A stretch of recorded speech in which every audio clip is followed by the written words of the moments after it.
시사발전소 한진입니다.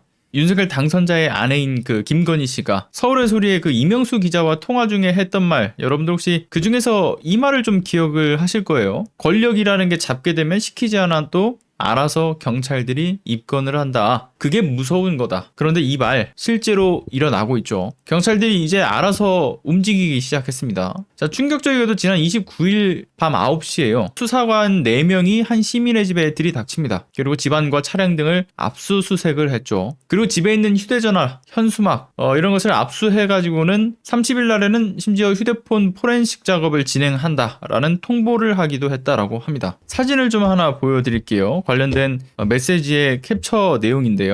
함께 보시죠. 실제로 인천에 지금 계시는 한 시민이 겪은 일이라고 하는 겁니다. 그리고 이어 공직선거법 위반이라고 하는 죄목으로 이 피의자가 되셨다라고 하는 것이죠. 자, 문제는 이 사실에 대해서 단 한 차례도 경찰을 통해서 통보를 받은 사실이 없다는 것을 이야기하고도 있습니다. 자, 그리고 바로 이게 압수수색 영장입니다. 자, 보시는 것처럼 3월 25일 영장을 발부받아서 4월 1일까지 압수수색 가능 기간을 받아냅니다. 그리고 왼쪽 하단에 보시면은 일출 전 일몰 후 집행 허가, 이것도 받아냈죠. 자, 압수수색 절차상이요, 일출 전 일몰 후 집행 허가를 받지 않은 상태에서 야간에 압수수색을 진행하게 되면 이 불법적인 절차로 간주되기 때문에 미리 이것을 받아둔 것이죠. 그래서 영장만 보게 되면 이제 절차상의 문제는 없어 보이는 이 압수수색, 문제점은 근데 이겁니다. 자, 수사기관에서 보통 이제 압수수색을 할 때 매우 중요한 지점이라고 하는 건 이거죠. 압수수색 집행 시 미리 일시와 장소를 통지를 해야 된다라고 하는 사전 고지 의무가 있습니다. 근데 물론 경찰 측에선 변명할 지점들은 분명히 있겠죠. 급속을 요하는 경우에는 통지하지 않아도 무방하다, 뭐 이런 예외 규정이 있다라는 이야기를 할 겁니다. 실제로 뭐 이제 급속을 요하는 때라고 하는 것은요, 지금껏 이제 판례상 상당히 좀 넓게 해석을 해왔기 때문에 증거 인멸에 뭐 우려가 있다, 이런 거 하나만으로 지금 모든 것을 퉁쳐오기도 했었습니다. 따라서 실제 이제 경찰이 급속을 요한다라고 한다면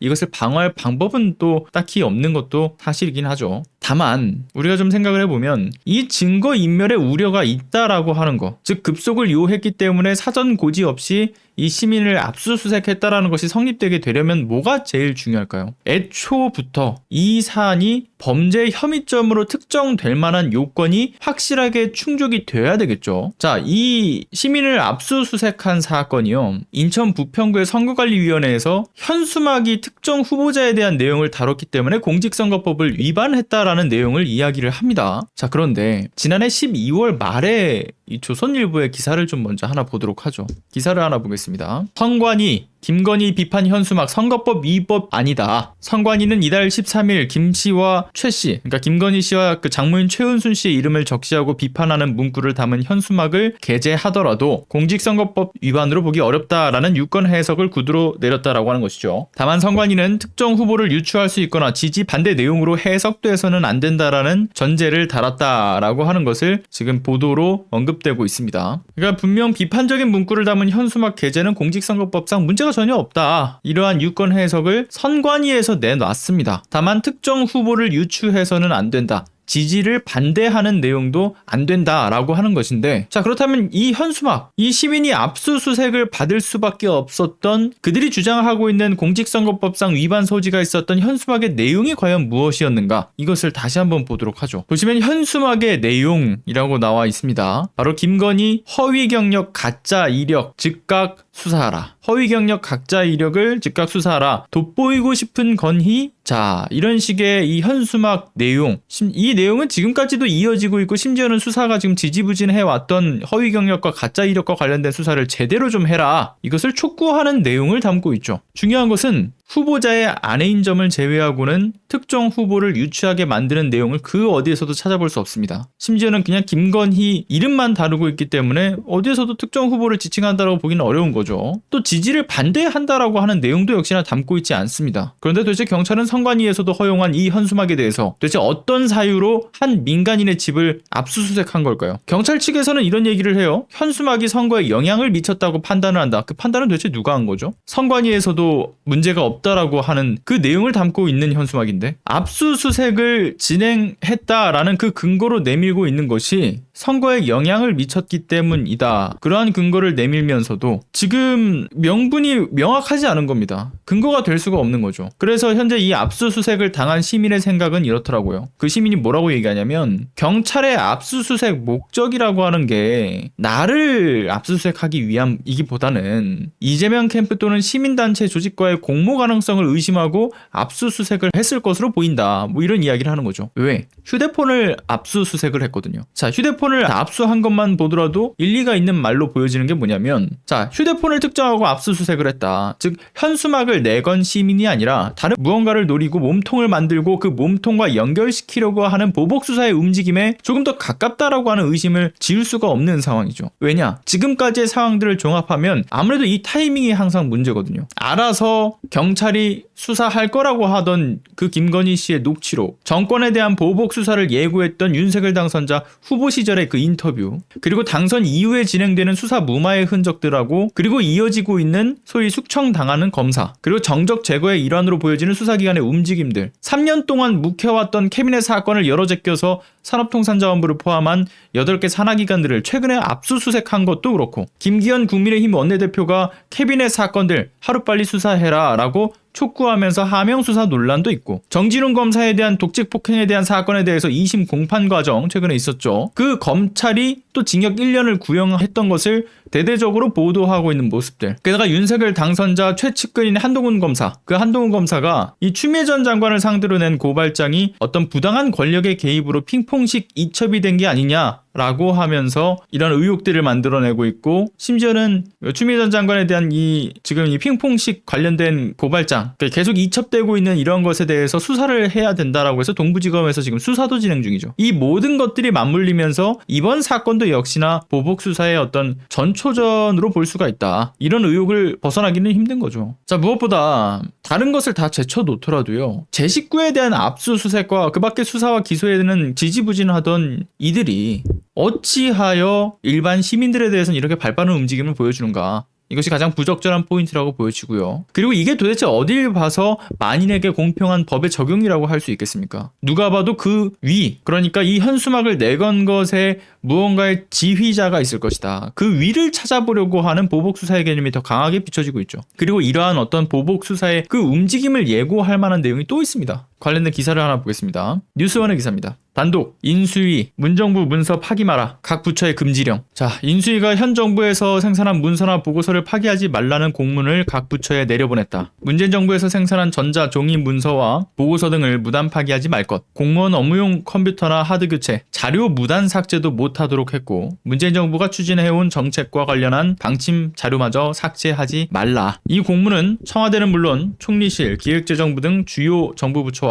국가정보원, 감사원, 고위공직자범죄수사처, 민주평화통일자문회의, 원자력안전위원회 등 모든 정부 기관을 상대로 발송했다라고 하는 겁니다. 공직사회의 경우에는 지금 이와 같은 인수위의 이례적인 조치에 대해서 이해할 수 없다라며 반발하고 있다라고 하는 것이죠. 경제부처의 한 공무원은 오랜 공직생활 기간 중 이런 공문은 처음 접해본다. 마치 공무원들을 잠재적 범죄자로 취급하는 것 같다라고 이야기했다는 겁니다. 자, 명령권도 없는 자들이 각 주요 부처에다가 공문을 내리는 이례적인 조치가 갖는 의미는 전 두 가지가 있다라고 봐요. 하나, 윤석열 정부가 문재인 정부에서 자료를 통해서 받아가지고 어떤 정부의 연속성을 기하기 위해서 요청을 한 것이라고 한다면요, 앞서 보신 것처럼 자, 요 포인트, 무단 삭제하지 말아라, 이런 식의 강한 어조로 이야기할 하등의 이유가 없을 겁니다. 누가 봐도 무언가를 엮어볼 만한 내용으로 찾아보겠다라는 강한 의지가 특정되는 포인트죠. 그리고 또 하나는 뭔가 숨길 게 있어서 문재인 정부가 파기하려는 움직임을 나타냈고, 인수위는 이걸 막아세우기 위해서 이러한 공문을 내렸다. 이런 식의 어떤 향후 보복수사의 정당성을 찾기 위한 행동으로 보여지기도 하죠. 한마디로 프레임을 씌우기 위한 사전적 조치인 셈인 겁니다. 그러니까 오죽하면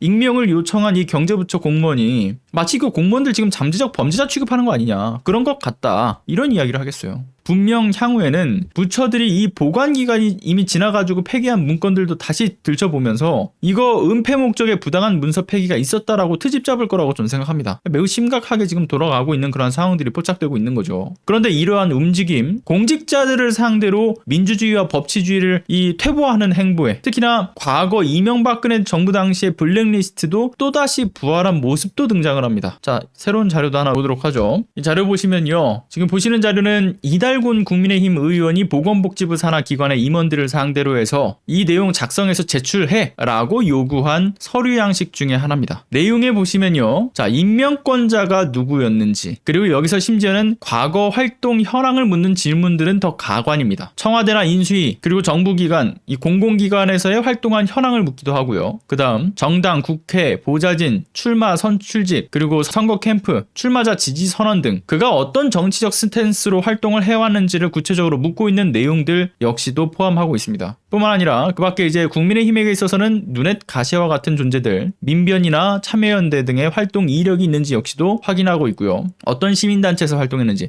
어떤 언론사에서 근무했는지도 묻고 있습니다. 그 다음 심지어 마지막 이런 게 나오죠. 국정농단으로 인해서 피해를 본 사실이 있냐, 규탄을 한 적이 있냐, 블랙리스트 사건 등에 관련된 어떤 피해를 입은 적이 있냐, 이명박근혜 때와 같은 블랙리스트를 직접 관계부처 임원들에게 본인 거는 본인이 직접 작성하시오라고 대놓고 강요하는 것이나 다름이 없는 거죠. 굳이 물을 필요가 없는 과거 활동 이력들, 특히나 어떤 활동을 했는지 여부에서 국정농단 피해 사실과 이 특정 단체를 언급하면서 활동 내역을 좁혀가지고 특정하는 건데, 이게 죄다 윤석열 새 정부와는 결을 함께 할 수 없다라고 보여지는 단체나 출신들을 걸러내기 위한 작업으로 보여줄 수밖에 없죠. 그뿐 아니라 이용호 인수위 정무사법 행정분과 간사, 최근에도 이런 얘기를 했습니다. 며칠 전에 공수처 간담회에서 뭐라고 얘기했냐면요, 처장의 거취에 대해서 입장을 표명하는 게 좋겠다라는 국민적 여론이 있다, 이러면서 사퇴를 또 공개적으로 압박을 하기도 해요. 그러니까 고위공직자 범죄는 물론이고 검찰 권력에 대한 최소한의 견제 장치를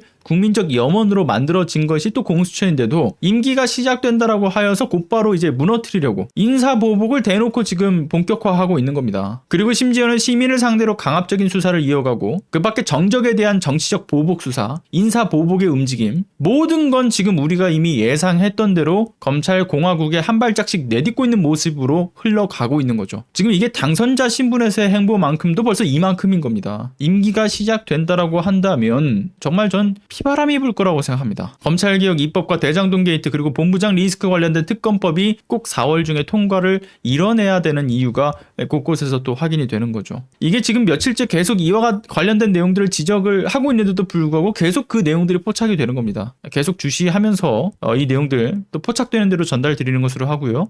자, 좋은 하루 보내세요. 감사합니다.